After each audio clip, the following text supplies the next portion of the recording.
I'm Keith. I work for a general company as an employee. I'm not really on a fast track to promotion, but I do my job reasonably well. I'm about to turn 40. However, my love life is completely non-existent. I've become accustomed to living alone. I did have normal relationships when I was 20, but nothing really worked out, and after I turned 30, I sort of gave up. My focus shifted more toward my work, and before I knew it, I was almost 40. I don't particularly mind being single, but I do hope to have a family someday. I'm living quite casually, but my parents, especially my mom, worry about me being single. My mom keeps telling me, "It's high time you think about getting married." Thanks to my sister and her husband, who have 3 children, my parents aren't expecting me to get married and show them grandchildren, but they do wish I had someone by my side. Concerned that I show no signs of such companionship, my mom offered, "If you're not going to find someone, there's this matchmaking proposition. How about it?" But honestly, I don't like matchmaking meetings. A few years back, I agreed to one thinking it would be a new experience, but I didn't like the forced atmosphere, and since then, I've been refusing every time, saying I'd find someone on my own. So, I refused this time too, but my mom persisted. "You're turning 40, you know. If you keep this up, you'll be alone forever. Being able to live alone might be good, but having someone special is wonderful, don't you think?" She kept insisting, and wouldn't drop the subject. She was so persistent that I ended up lying. "I do have someone. Well, we're not talking marriage or anything yet, so I didn't want to get your hopes up. I was planning to tell you once things were more settled." Hearing this, my mom was overjoyed, insisting that she wouldn't believe it until she sees her. She seemed elated with the prospect of me having a girlfriend, and expecting me to bring her over sometime. I found myself saying, "We haven't discussed marriage, so as long as you don't mention unnecessary things." It was a spur-of-the-moment lie, but my mom is really looking forward to it, constantly asking when is she coming, through emails and calls. I shouldn't have lied. Opening my email during my lunch break at work, there was another message from my expectant mom. "I'm in a bind," I unintentionally muttered. With a heavy sigh and my eyes closed, Michelle spoke to me. "What happened? You look distressed. Did you make a mistake?" Michelle is a junior colleague I often team up with. She's beautiful and has a bright and refreshing personality, and she's very competent, a reliable person. We don't usually share personal stories, but hoping for a laugh, I shared my situation with her. I accidentally said I have someone, and my mom got really happy. This is troublesome. Scratching my head and giving a powerless ha-ha, I tried to laugh it off. Michelle laughed too. "What are you doing?" But looking at her, I had a naughty thought. Well, that would be too much, wouldn't it? What I was thinking inadvertently slipped out. "What is it?" She laughed. For a moment, I thought maybe you could pretend to be my girlfriend, but no, it's just a joke. I do have some crazy thoughts, don't I? I apologized and laughed, expecting her to laugh it off and scold me for the joke. But instead of laughing, she began to think aloud. Thinking that perhaps my joke had gone too far, I decided to apologize sincerely and was about to speak when, "It's fine. Shall I go as your girlfriend?" she said with a smile. I emphasized that it was just a joke, but she went along with my idea. On the day I was supposed to introduce Michelle to my parents, I went to my parents' home in the morning. There is a station within walking distance, and I am supposed to pick Michelle up from the nearest station around 3 p.m. Apparently, she used to live around here and insisted that she didn't need to be picked up, but of course, I couldn't allow that. My mom, in front of me, who came home alone first, is looking excited and happy. "I wish the time would come sooner," she said, her smile never fading. Then, she nudged me with her elbow. "Don't you have a picture of her or something? You'll see her when she gets here," I replied. But I can't focus on my work, I'm so curious. You have one, right? Come on, show me, she said, peeking into my phone. All right. I pretended to select a photo, but there were no photos of us together. It was unexpected. I need to find something. Frantically searching my phone, I remembered a photo taken at a social gathering which had been sent by a colleague. I edited the photo to make it look like I had taken it of her. When I showed it to Mom, she exclaimed, "Oh my, she's beautiful." But the next moment, but I feel like I've met her somewhere. I thought she must be mistaking Michelle for someone else, but then Mom exclaimed, "Ah, wait a minute, Keith. I think I might have met her before." She began her story. Mom had an accident a few years ago. She was riding her bike safely, but she fell over trying to avoid someone who suddenly appeared. The first one who rushed to her, asking, "Are you all right?" resembled Michelle. She immediately called an ambulance and my dad. Amidst the panic, she kept saying, "The ambulance will be here soon." She gathered Mom's belongings and handed them to the paramedics, staying until the ambulance left. Later, Mom wanted to properly thank her but couldn't find any leads and didn't get the chance. Looking at Michelle's photo, she said excitedly, "It has to be her." When it was time, I went to pick up Michelle from the station. On our walk home, I apologized to Michelle, "Sorry about today." Michelle cheerfully replied, "It's fine. You always help me out. Do you want me to be myself, or should I act like a good girlfriend? You can choose now," Michelle offered with a laugh. "I guess, act like a good girlfriend," I tried. "Like this?"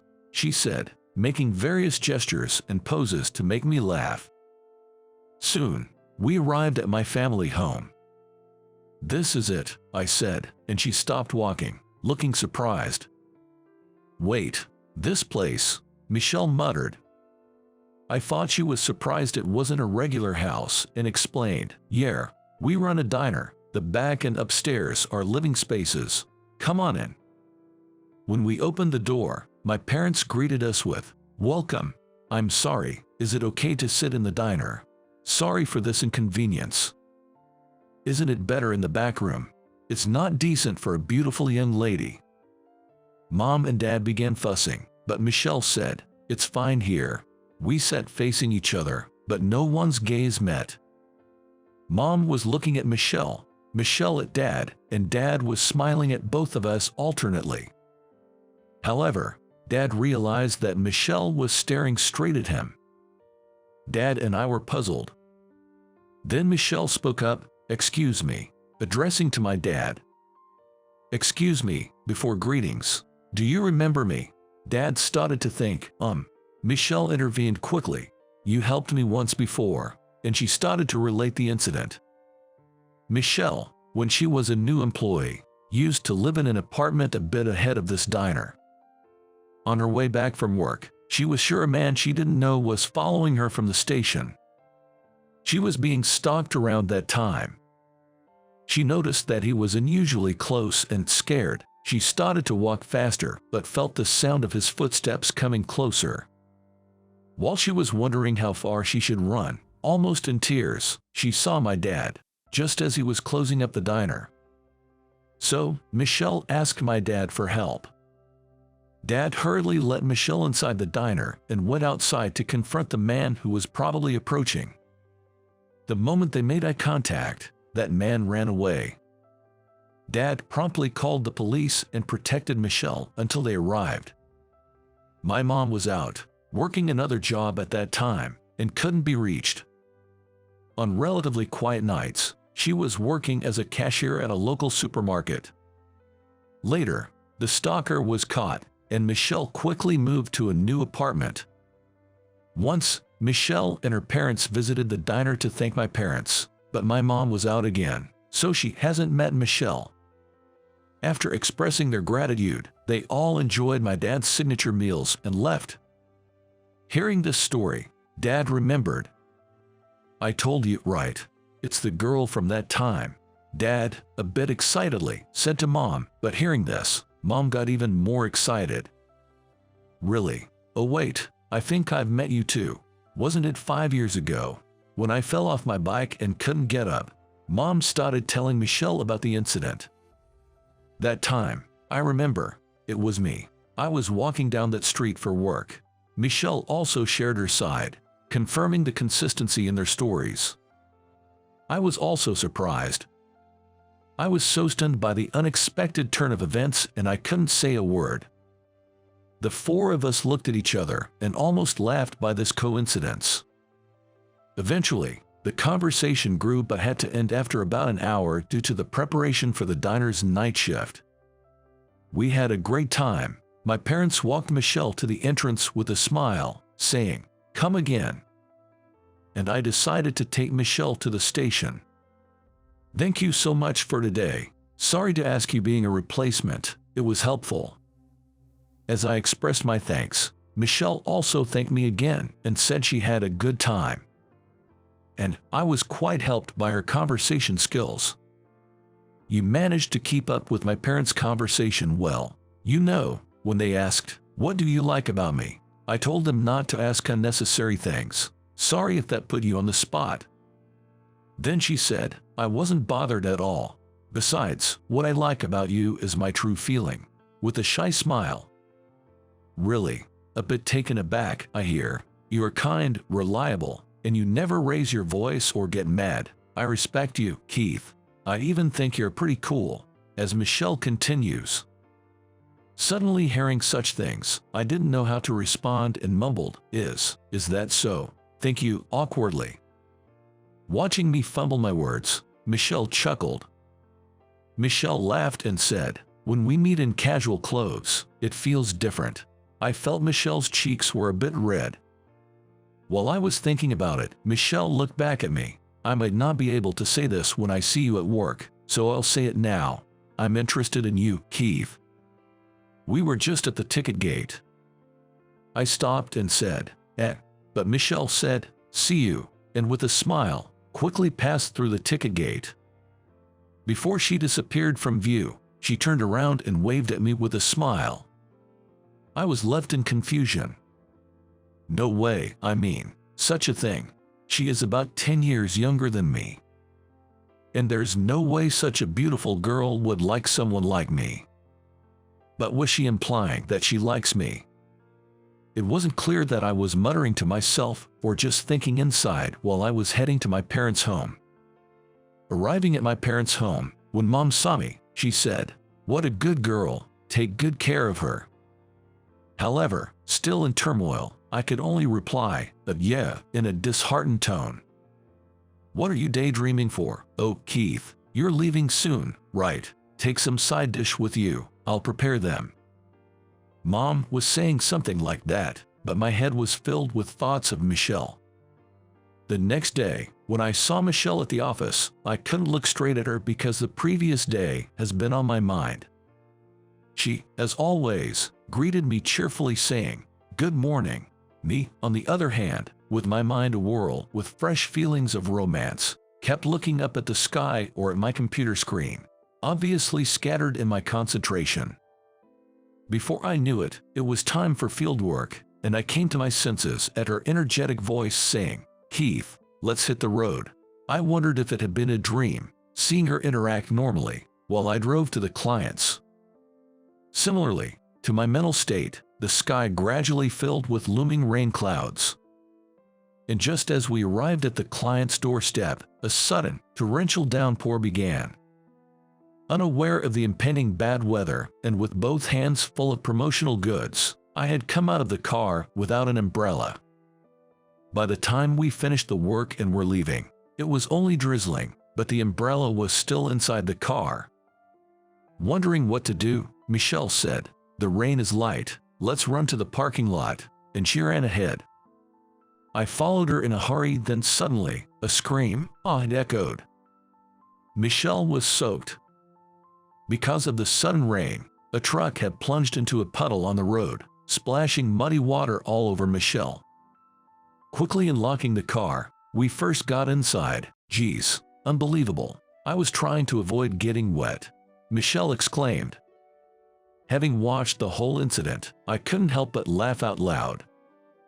I'm so sorry." Trying hard to suppress my laughter to apologize, laughter still slipped through. "This is not the time to laugh. Oh no." I looked for something to wipe with in a hurry and handed a towel to Michelle. I opened another bag of towels, and seeing how soaked Michelle was, I said, "You're really soaked," and began patting and drying around her shoulders. I quickly pulled my hand away, though. Sorry.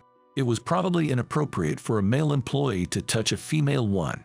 Despite the situation, I became flustered at my own actions.